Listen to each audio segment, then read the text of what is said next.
Baik, halo semuanya. Assalamualaikum warahmatullahi wabarakatuh. Sebelumnya di sini saya akan memaparkan hasil materi saya pada di mata kuliah Kapital Selekta dengan dosen pengampu Pak Budi Nur Siswanto. Jadi pada kesempatan ini saya akan memaparkan bagaimana proses distribusi vaksin COVID-19 dilakukan dengan sistem cold chain atau rantai dingin.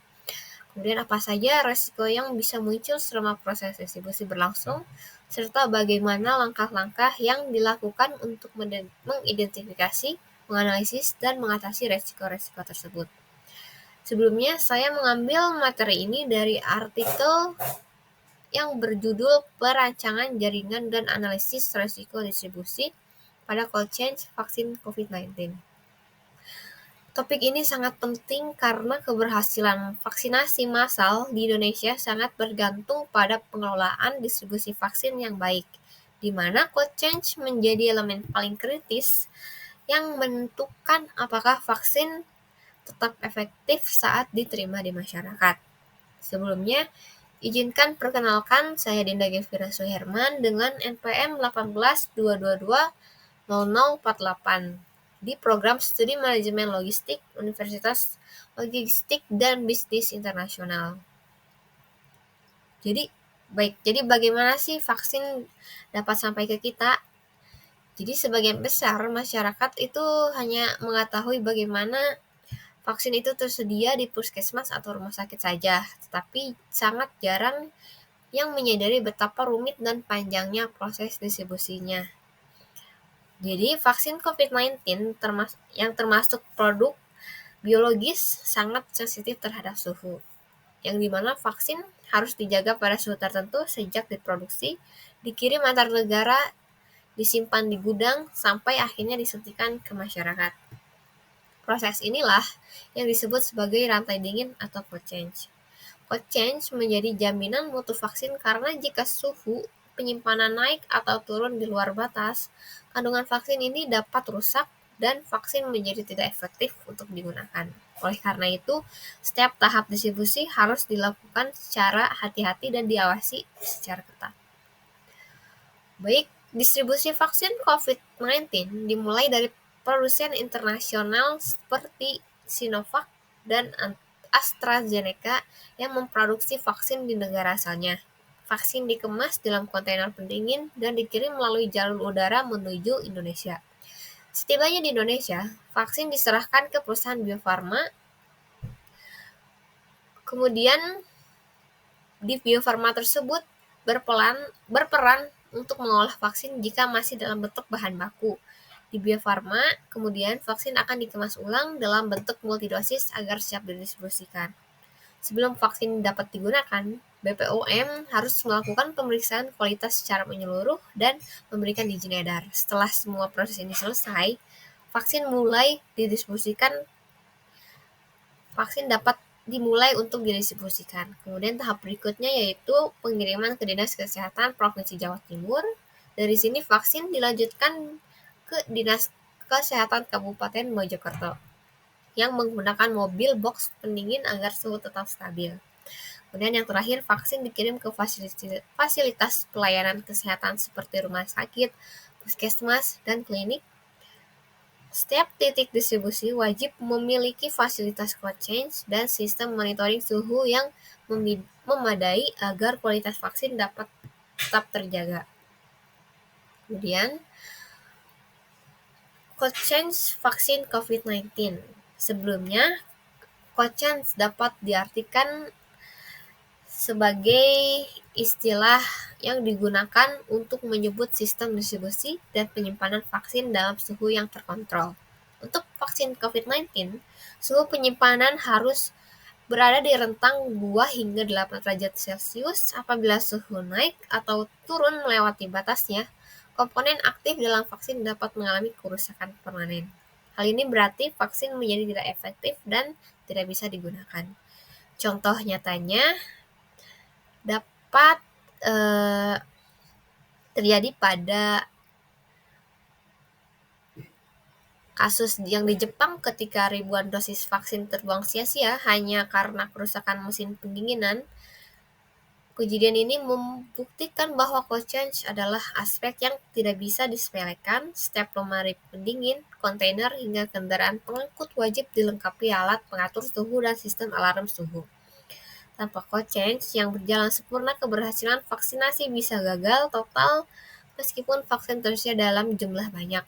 Oleh karena itu, pengelolaan rantai dingin menjadi prioritas utama dalam distribusi vaksin COVID-19. Kemudian, metode analisis resiko, bagaimana resiko diketahui. Untuk memastikan distribusi vaksin berjalan aman, penelitian ini menggunakan metode yang disebut Failure Mode and Effect Analysis atau biasa disebut FMEA.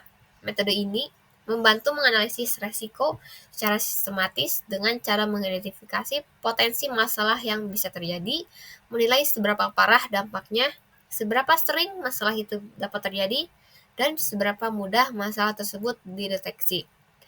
Pada proses FMEA ini diawali dengan mendata semua kemungkinan resiko yang terjadi sepanjang rantai dingin. Selanjutnya, setiap resiko dinilai dalam 3 aspek: severity atau tingkat keparahan dampak, occurrence atau frekuensi kemungkinan terjadi, dan detection atau kemudahan mendeteksi masalah.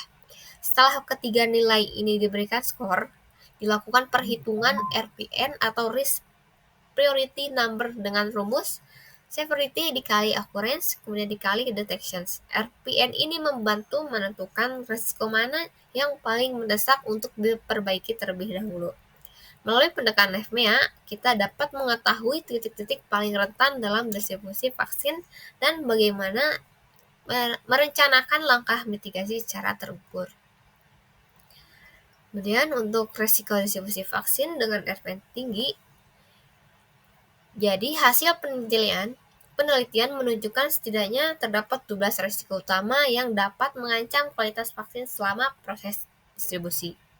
Beberapa risiko memiliki nilai RPN tinggi, diantaranya penyimpanan vaksin yang melebihi kapasitas lemari pendingin, di mana kondisi ini membuat sirkulasi udara terganggu sehingga suhu tidak merata.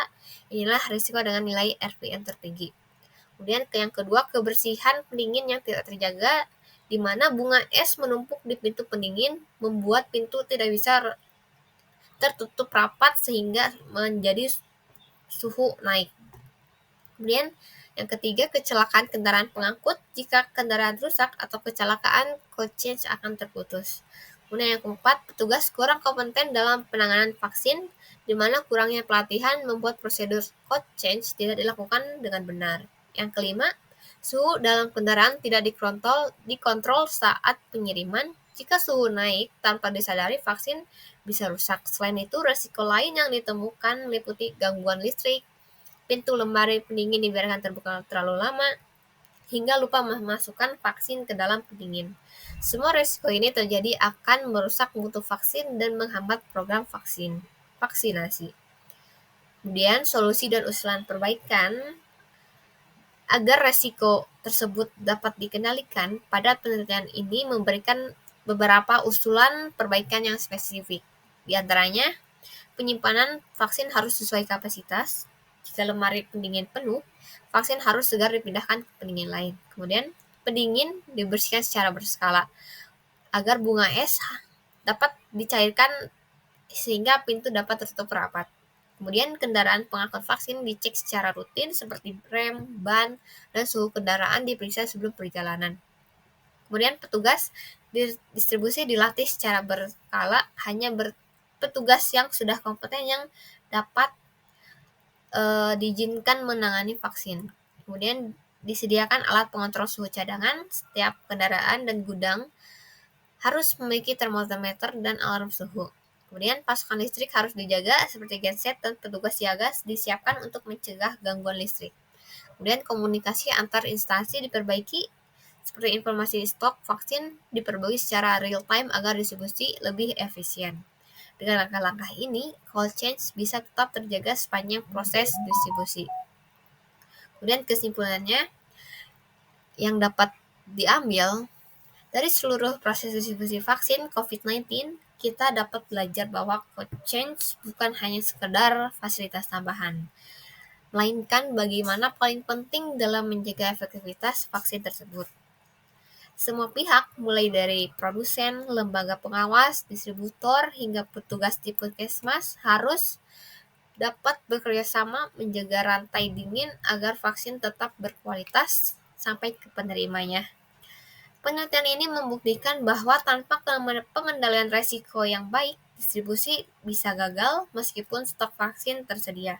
Oleh karena itu, rantai dingin harus dipahami, diawasi, dan dijaga dengan prosedur yang benar dan disiplin tinggi. Kemudian, ini referensi yang saya ambil. Terima kasih telah